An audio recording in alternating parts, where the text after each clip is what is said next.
ایک سوال یہ ہے کہ حضرت خلیفۃ المسیح ثانی رضی اللہ تعالیٰ عنہ نے اختلافات بیان کرتے ہیں بائبل کے اور قرآن کے. اس سلسلہ میں لکھا ہے تفسیر کبیر جلد سوم صفحہ 246 پر بائبل حضرت ہارون کے متعلق کہتی ہے کہ حضرت ہارون حضرت موسیٰ کے خاندان بنی لاوی کا ایک فرد ہونے کی روح سے ان کے بھائی تھے، نہ حقیقی یا مادری بھائی. چنانچہ لکھا ہے اس خدا نے کہا کیا نہیں ہے لاویوں میں سے ہارون تیرا بھائی. یہ حوالہ ہے جو حضور دے رہے ہیں.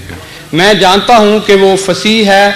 خروج باب 4 یہ حوالہ آگے دیا ہے. مگر قرآن مجید حضرت ہارون علیہ الصلوۃ والسلام کو موسیٰ کا سگا بھائی یا ماں کی طرف سے بھائی بتاتا ہے. یہ فرق بیان کیا ہے.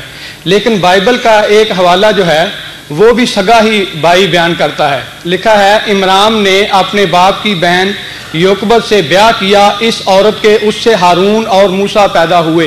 اس سے تو یہ پتہ چلتا ہے کہ بائبل بھی سگا بھائی ہی کہتی ہے. تو نہیں، دوسرے حوالے سے پتہ لگتا ہے کہ سگا بھائی نہیں ہے. ہاں جی، تو بائبل کا اختلاف ہو گیا نا. بائبل سے اختلاف ہو گیا. ہاں جی، بائبل سے اختلاف ہو گیا. لیکن ہاں جی، حضرت مسلم موعود نے جو حوالہ دیا وہ بھی بائبل ہی کا ہے. جی جی، بائبل کا ہی ہے. اس لیے اس سے یہ ثابت ہوا کہ قرآن کریم کے بات درست ہے. جہاں بائبل نے قرآن سے اختلاف کیا ہے وہاں اس لیے غلط ہے کہ بائبل سے بھی اختلاف کیا ہے. جی جی، سمجھ گئے ہیں؟ ہاں جی سمجھ گیا. اور ایک اور اجازت ہے. ہاں جی، فرمائیے. ایک یہ ہے کہ